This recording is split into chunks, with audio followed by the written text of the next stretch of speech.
तो सम्मानित धर्मबंधुओं, आज हम भगवान बुद्ध की उस वाणी पर प्रकाश डालेंगे जब भगवान बुद्ध को बुद्धत्व प्राप्त होने के बाद में भगवत्ता का एहसास हुआ, परम तत्व को जाना, मानव कल्याणकारी धर्म की खोज और वो सिद्धांत जिस पर उन्हें पूर्ण विश्वास यह हो गया कि निश्चित रूप से मानव कल्याणकारी सिद्धांत है, तो वो एक संदेह की स्थिति में एक प्रश्न पैदा हुआ जो संदेह पैदा करता था। संदेह क्या पैदा करता था? तथागत बुद्ध ने जो सत्य को जाना, जो सन्मार्ग को जाना, वो सन्मार्ग विशद अध्ययन के बाद, विशद ध्यान साधना के बाद,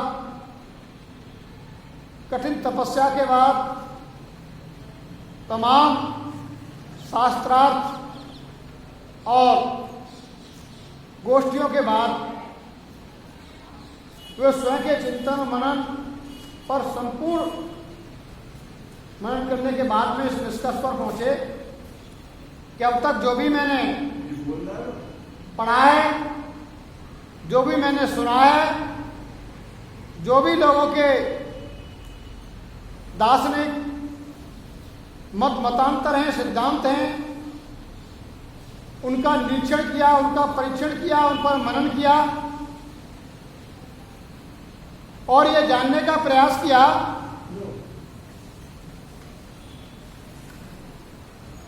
क्या ये जो अब तक उपलब्ध दार्शनिक सिद्धांत हैं या धर्म ग्रंथों, वेद शास्त्रों में जो सिद्धांत हैं, जो धर्म की बातें बताई जाती हैं, क्या ये वास्तव में धर्म है? क्या ये सद्धर्म है? क्या ये संपूर्ण मानवता के लिए कल्याणकारी है? समस्त जीवन के लिए कल्याणकारी है? इस सब का निष्कर्ष भगवान बुद्ध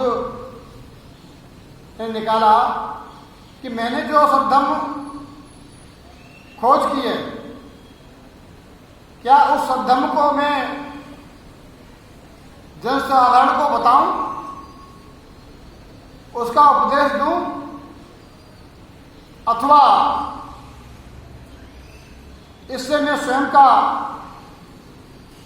कल्याण करूं, मैं स्वयं इसी में और शिखरता हासिल करूं, अपने आप को समाज से अलग रखकर संन्यास्त जीवन जीऊं और केवल अपनी ही मुक्ति के मार्ग पर रत रहूं। यह किंचित विमूढ़ की स्थिति तथागत बुद्ध के चित्त में चल रही थी और उसका पूर्व कारण था, जैसा कि पूर्व के अध्याय में बताया गया कि तथागत को जब बुद्धत्व प्राप्त हुआ उस समय पर 62 मतांतर प्रचलित थे, सबके लोग अनुयायी थे और पूर्व में विरचित धर्मशास्त्र, पुराण, वेद, श्रुतियां, स्मृतियां, उनमें जो दर्शन दिखाया गया, उसमें धर्म का जो अर्थ बताया गया, लोग उससे भी प्रभावित थे उनकी पूर्व से धारणा बनी हुई थी। तो तथागत बुद्ध यह चिंतन मन में थे, क्या मेरे जो सतपथ है, जिस सत्य मार्ग को मैंने खोजा है और जिसे मैं बताना चाहता हूं, वो बहुत बारीक है। वो बहुत बारीक है, इतना सूक्ष्म है कि उसे समझने के लिए स्वतंत्र मस्तिष्क का और प्रबुद्ध बुद्धत्व का होना आवश्यक है। जबकि सभी मनुष्य पूर्व में जो मान्यता है उन्हें धारण किए हुए हैं। हर एक के मस्तिष्क में कोई न कोई विचार पहले से घर किए हुए हैं। ईश्वर के बारे में उसकी धारणाएं, सृष्टि के रचयिता के बारे में धारणाएं, ये सबके विषय में अलग अलग अपनी अपनी धारणा है। और उन्हें कर्मकांडों की भी धारणा है कि किस तरीके से हम संसार से मुक्त हो सकते हैं, कौन सी यज्ञ की जाए, कौन सी बलि दी जाए। तो अब तक लोगों को मुक्ति का मार्ग भी लोगों ने गलत तरीके से बता दिया है और जिसे लोग माने बैठे हैं। और मैंने जो खोज की है वो इस सबसे अलग हट करके है। मैंने बलि का विरोध किया, व्यर्थ माना। वेद शास्त्रों में नए सिद्धांतों को नकार दिया, आत्मा परमात्मा को नकार दिया, पुनर्जन्म की स्थिति को बदल दिया। तो क्या मैं धर्म प्रवचन दूंगा तो जनसाधारण समझ पाएगा? इसलिए भगवान बुद्ध के धर्म को बुद्धि का धर्म कहा गया है। भगवान बुद्ध के धर्म को समझने के लिए स्वतंत्र चिंतन वाला और बुद्धिवादी आदमी चाहिए। रूढ़वादी, पूर्व विचारों से प्रभावित, पूर्व धारण किए हुए व्यक्ति भगवान बुद्ध के धर्म को नहीं समझ सकते। यह किंचित विमूढ़ की स्थिति चल रही थी, जैसा कि भगवान बुद्ध और उनका धर्म में जिस हिंदी ट्रांसलेशन को मैं पढ़ रहा हूं, इसमें एक शब्द आया है ब्रह्मास्पति। भगवान बुद्ध जब इस चिंतन मन में इस ऊहापोह में लगे हुए थे कि मुझे धर्मोपदेश दूं या न दूं, लोग समझ पाएंगे नहीं समझ पाएंगे, मुझे फिर भी देना चाहिए नहीं देना चाहिए, तभी ब्रह्मास्पति उनकी चित्त की चिंतन को जान करके प्रकट हुए और उन्होंने कहा, भगवान अब आप तथागत नहीं हैं, अब आप सिद्धार्थ नहीं हैं, अब आप बुद्ध हैं। अब आपको बुद्धत्व प्राप्त है और आप करुणामयी हैं, महान कारुणिक हैं, देवों के शास्ता हैं। अब आप इस दुखी मानवता को नजरअंदाज नहीं कर सकते, जो अब तक धर्म के सिद्धांत हैं, जिनके आधार पर मनुष्य अपनी मुक्ति के लिए यज्ञों में आहुति दे रहा है, बलियां दे रहा है, जीव हत्या कर रहा है और खाली कल्पनाओं के आधार पर यह व्याख्या करता है कि सृष्टि की रचना किस किस तरीके से हुई है, जिनका कोई सार नहीं है, जो तथ्य पर आधारित नहीं है। अगर आपने इस मानवता पर दया नहीं दिखाई, करुणा नहीं की, धम्म का उपदेश नहीं दिया, सत्य का मार्ग नहीं बताया, तो इस मानवता का विनाश हो जाएगा। ये मानवता अधतन में चली जाएगी। और ये हो नहीं सकता कि महाकारुणिक अपनी दया दिखाने से और लोक कल्याण करने से अपने आप को रोक पाए। तो भगवान बुद्ध इस निष्कर्ष पर पहुंचे कि मुझे अपना धम्म उपदेश देना चाहिए। अब एक उपासकों के बीच में संदेश जाता है कि जब भगवान बुद्ध को बुद्धत्व प्राप्त हो गया, अब वो अपने आप में पूर्ण हो गए, तो फिर ब्रह्मास्पति कौन था? क्या ब्रह्मास्पति ने बुद्ध के चित्त की अवस्था को जान लिया और प्रकट होकर के वो भगवान बुद्ध को समझाते हैं, उनकी शंकाओं का समाधान करते हैं कि नहीं अरहत, अब आपको धम्म उपदेश देना है, अब आपको मानव कल्याण के मार्ग को लोगों को बताना है। तो ये शंका का समाधान किसने किया?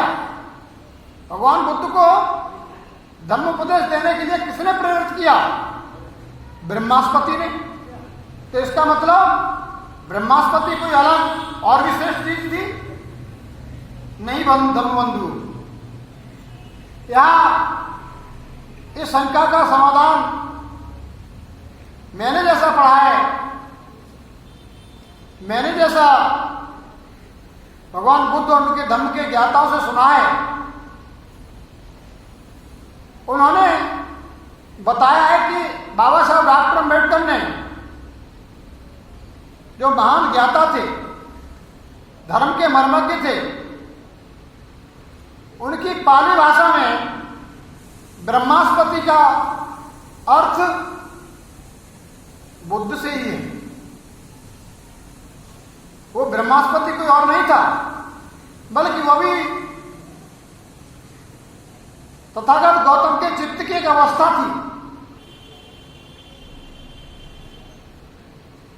और भगवान बुद्ध को 10 प्रकार के बल प्राप्त बुद्धत्व बताया गया।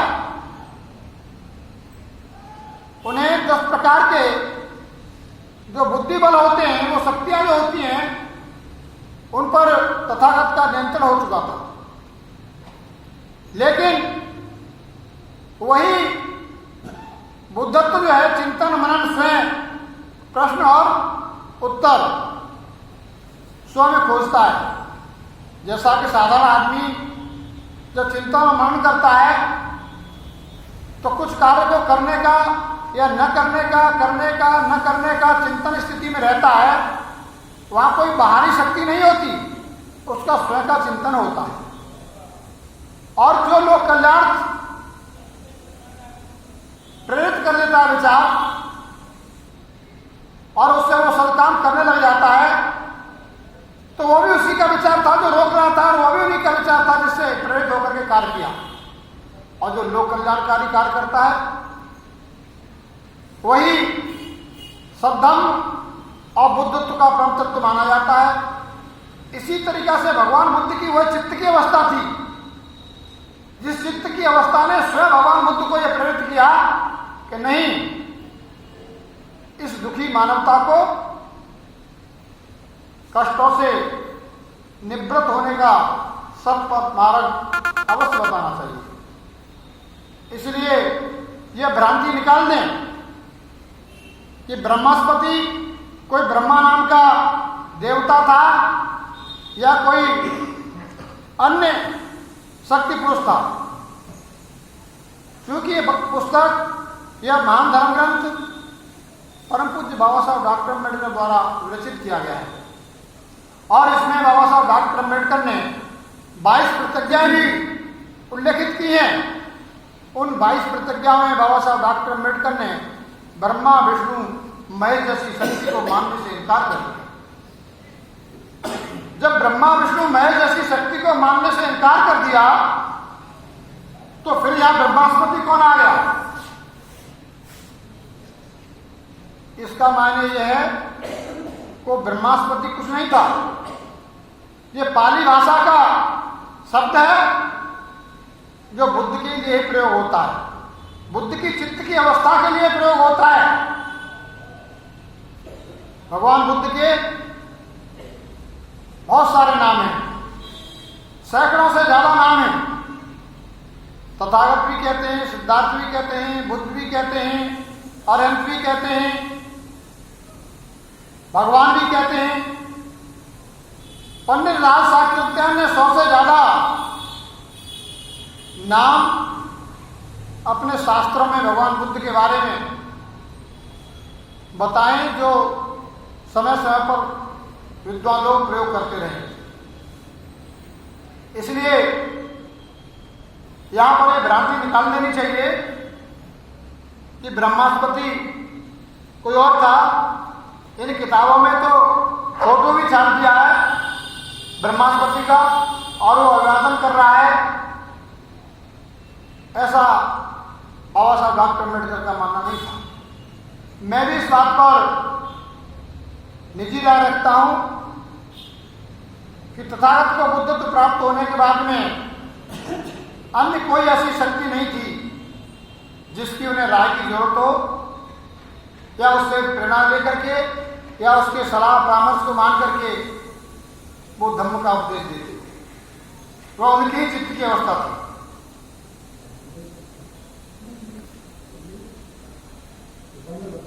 तो सिद्धार्थ गौतम अपने मन में कहा कि निसंदेह मैंने एक नया सिद्धांत पा लिया है, लेकिन एक सामान्य आदमी के लिए उसे स्वीकार करना, उसका अनुसरण करना कठिन है। विद्वानों तक के लिए यह अति सूक्ष्म है। लोगों के लिए अपने आप को ईश्वर और आत्मा माया से मुक्त कर पाना कठिन है। यानी तथागत बुद्ध जनसाधारण के मन की स्थिति बता रहे हैं कि उन्हें मेरा धर्म समझने में क्यों कठिनाई होगी। उनके अलग अलग धारणाएं। लोगों के लिए अनुष्ठानों, धार्मिक संस्कारों को छोड़ पाना कठिन है। लोगों के लिए ब्राह्मणीकरण बाद के सिद्धांत को त्यागना कठिन है।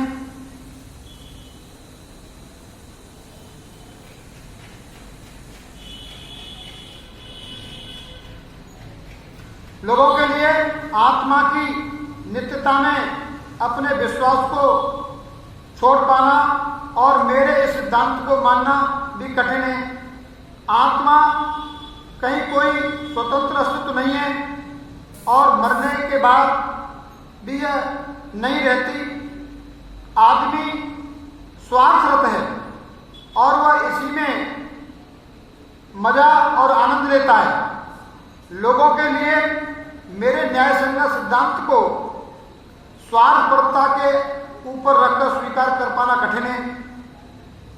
यदि मैं अपने सिद्धांत का उपदेश दूं और दूसरों से इस समझ न सके अथवा इसका गलत अर्थ लगा लें और इसे अस्वीकार करें अथवा स्वीकार करके तदनुसार आचरण न कर सके, तो इससे दूसरों को भी व्यर्थ का थकावट होगी और मुझे भी व्यर्थ की परेशानी होगी। मैं संसार से दूर रहकर एक सन्यासी का जीवन क्यों बिताऊं?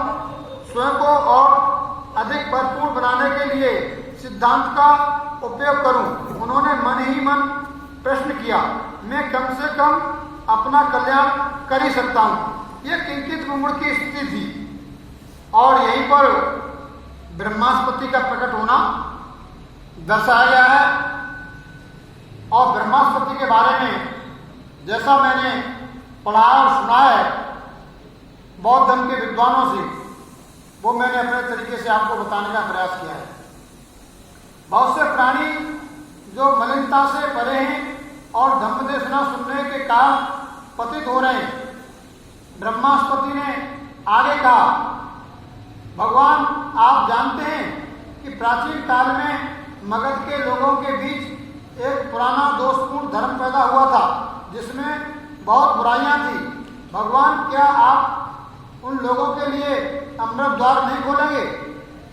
ये ब्रह्मास्पति बुद्ध से सवाल कर रहा है, तो कोई और सवाल नहीं कर रहा है, बल्कि उनकी चित्त की अवस्था ये है। हे भगवान, आप अपने करुणामयी स्वभाव से देवता और मनुष्यों के सद्धर्म का उपदेश दें।